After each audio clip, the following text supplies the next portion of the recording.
Hi, everyone. I'm here today with Peter Afflerbach and Rachael Gabriel. We've been talking a lot about sciences of reading, and something that's come up about what we've been talking about is that test results, standardized test results specifically, pose that there's a single factor as the cause of students' reading problems.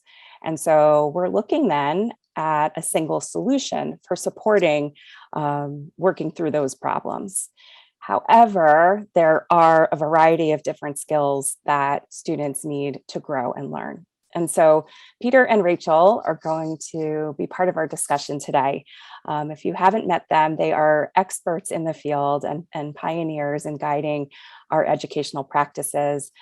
Peter is a former elementary and middle school teacher, an AERA research fellow, and really is interested in differences in readers and learners. And Rachael is the director of Reading and Language Arts Center at UConn, is on the board of ILA, and is a former middle school and English teacher. Thanks so much for being here with me today. For having me. So let's start by just talking about the science of reading, not plural. We know that it's been a big push in educational circles and schools over the past 2 years and more, but getting a little testy, especially over the past 2 years. And for those educators that have heard this term, but yet are hearing many definitions or not entirely sure what this push means, could we start off with just adding a definition to it, and also just talking about the implications of it in the classroom? So maybe Rachael, would you start us off? Sure. I think it's really, to start out, it's really challenging to choose a single definition because it really varies. Even if you have two Facebook groups, both called, the science of reading for this state or for that place, or science of reading in these grades or in those grades, there are different kind of implied meanings across all the different communities that are using the term. But usually when you put a capital T in front of the and a capital S in front of science, what you're trying to indicate is that you're selecting a specific slice.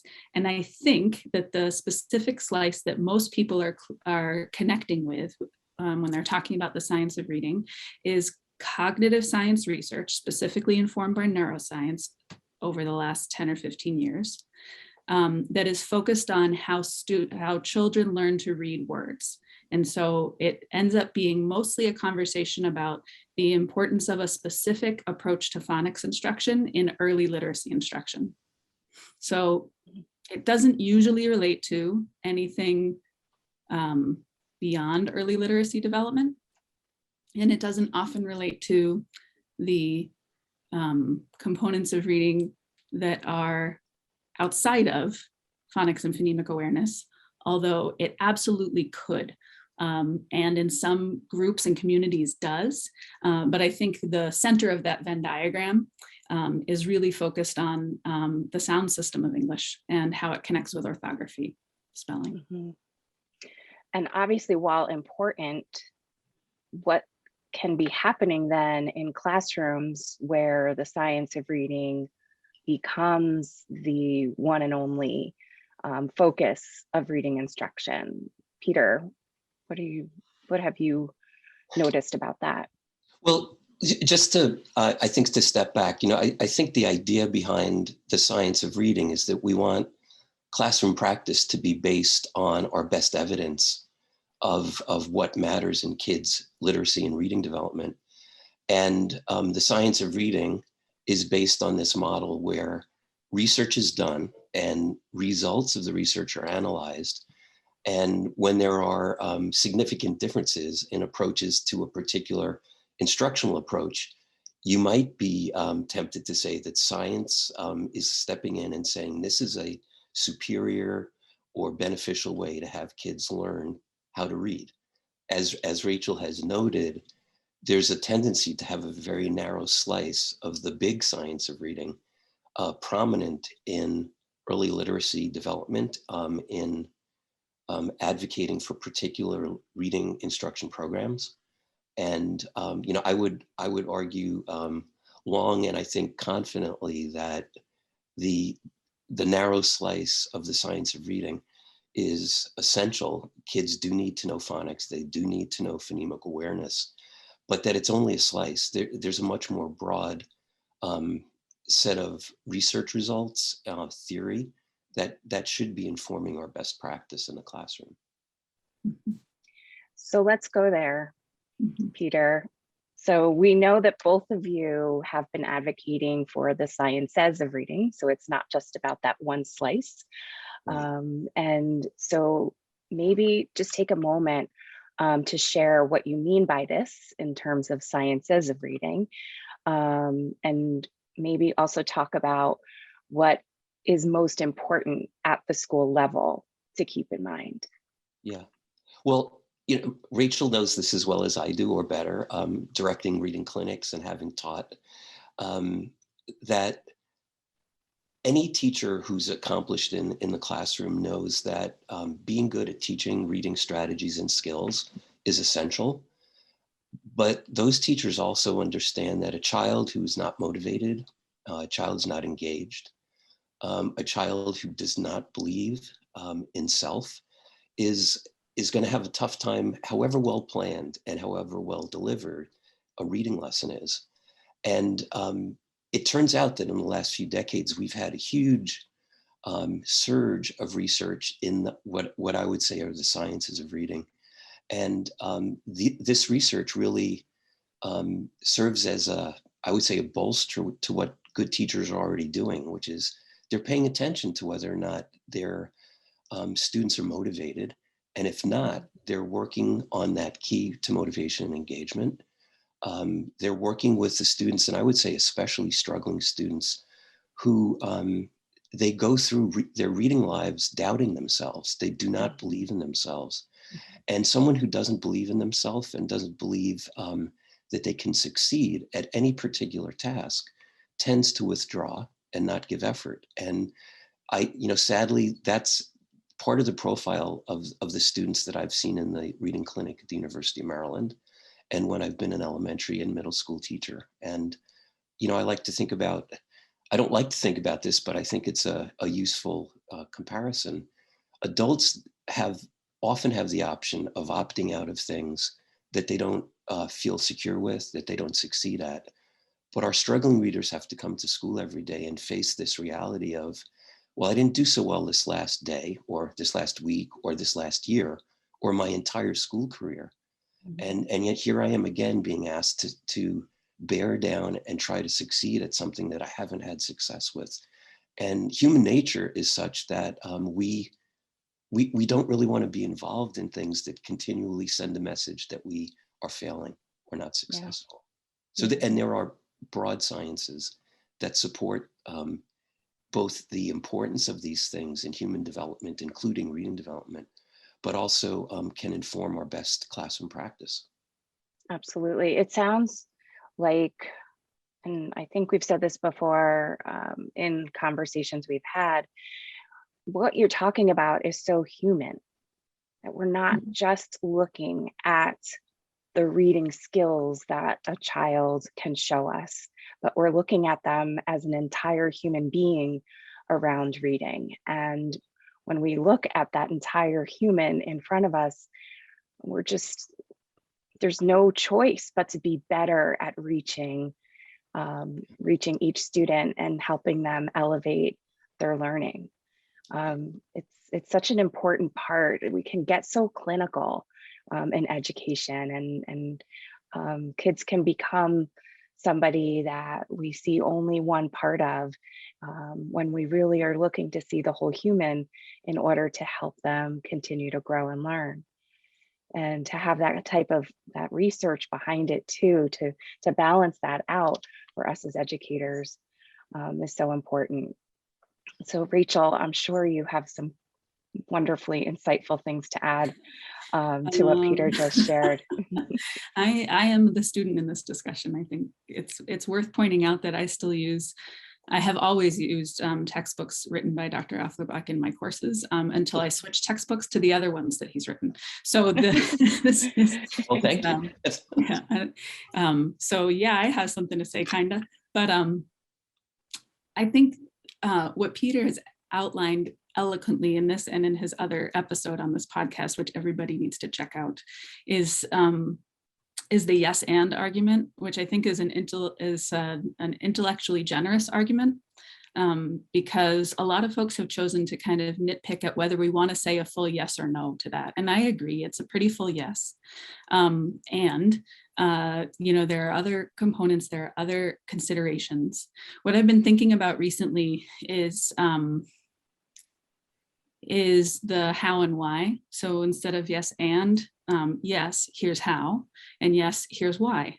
And I think the research on motivation and kind of that affective domain, the experience of being in school, is a piece of how you can accomplish some of the cognitive work. But I think, what's left out of the small slice that's captured well in the science of reading are all the social sciences that support how we know children learn. And notice that I'm saying how we know children learn, because I think in the conversations about the science of reading, people are very interested in how the reading brain learns, how the brain, as if it's something that we understand completely, and as if they're all the same. Or there is this idea of like neurotypical and neurodiverse, and all brains are different. There's this idea, and I think it's a place where we have some common ground across other lines of differences, that children are individuals and should be treated as such. But the same way that you wouldn't call somebody by their test score, you would call them by their name. Right. We have to think about like who children are in terms of their culture and their language, in terms of their relationship to their teacher and their relationships to their peers, in terms of their role models for reading and their understanding of its place in their lives. The ability to be motivated to read. There's evidence of its incredible importance, but I think the theory and science that help teachers understand how do we create motivation and how do we create motivating environments doesn't come from an fMRI scan. It does come from social science research. So we understand that those cognitive skills are important, and the way that we develop them is we understand something about how children learn in classroom settings. We also know something about how children learn outside of classroom settings that we can connect with and steal from and draw from, especially for those children who seem to be growing and thriving everywhere but school. And I think that that's, that same capital letter T, capital letter B for the brain. I often think about, the incredible discipline of systematically and explicitly lining up things for students to learn in a particular order, no matter who they are or what they already know or what they bring linguistically, culturally, in terms of interest or in terms of confidence or motivation. There is an elegance to that in its simplicity, but it makes sense to me in terms of programming a brain like a computer. And every time some science tries to think about the brain as an organ unto itself, it runs into problems that can't be explained. We have to think of the brain as fully integrated in the body, fully integrated in the senses, fully integrated with emotion, that like every time we try and separate these things, we come back to sort of fundamental deep understandings of interconnectedness. And that's true of the skills too, that if we are really focused in on phonics and phonemic awareness, they're only as good as their integration with every other skill. Yes. Having them by themselves is like a cool party trick, but it's not even reading. And so it's really, our instruction around these topics is only as good as it is integrated with the things children care about, with texts that they can see themselves and others in, with teachers who can successfully communicate their value and the value of reading in their lives. Slicing allows us to bring our attention where maybe it wasn't for a while, but it's not a way to move forward in the long run. Right. Wow, that's such an important way to say all of that. Just the integration is the goal on our part as educators. And yes, digging deep into different places, as you just mentioned, and keeping the whole child in mind is is absolutely essential for all of us. So as a way to wrap up, and gosh, this is going to be rolling around in my head for a while after this, you have such important things to say that I think all of us can really ruminate on and have bigger discussions about. I would love to take a moment as we wrap up our discussion to think about something that I think is important, because when I look out into kind of the landscape out there of the science of reading in those capital letters, as you mentioned, Rachel, and then the whole child, we must have common ground. Like, we are all here for a particular purpose. I mean, there is a reason we are acting on our passions with such vigor. So maybe what we can do is name out just some common ground that we have perhaps between, say, one school of thought that might sometimes feel a little polarizing, but instead, like, what's true for all of us. Maybe Rachel, you could start with that. Sure. I like to believe there's a lot of common ground here, but I think I could categorize it as what we believe is important is often shared. How we think we can get there the best, the fastest, the most efficiently, the most equitably is where there's conversation. And in some way, it's important that never becomes settled science, because we need to be constantly grappling with, is what we're doing serving the children in front of us? And we shouldn't just say, well, we know how to do this, so we're going to do it, and stop paying attention to whether and how it's working. So part of that's okay, but I think folks care a lot about kids knowing words and knowing how to recognize them in print. And folks care a lot about kids understanding what they read. I think when pressed, folks also care a lot about kids being able to express themselves in writing, but I wish that were more part of the conversation. And I think when pressed, folks care a lot about kids being able to think critically about what they've read. But I also wish that were more part of the conversation. So in some cases, the priority is a little bit different, but I think you put it really well when you were saying that the robust vigor with which some of these conversations happen comes from a place of really wanting students to learn what they need to learn. But our understandings of what that is and what it's for in the world differ, and can and should. Communities can kind of set for themselves what's most important for their readers, but I think there's, it's interesting, there's tremendous anxiety about how do we teach vocabulary explicitly when I follow some of the groups on social media around the science of reading.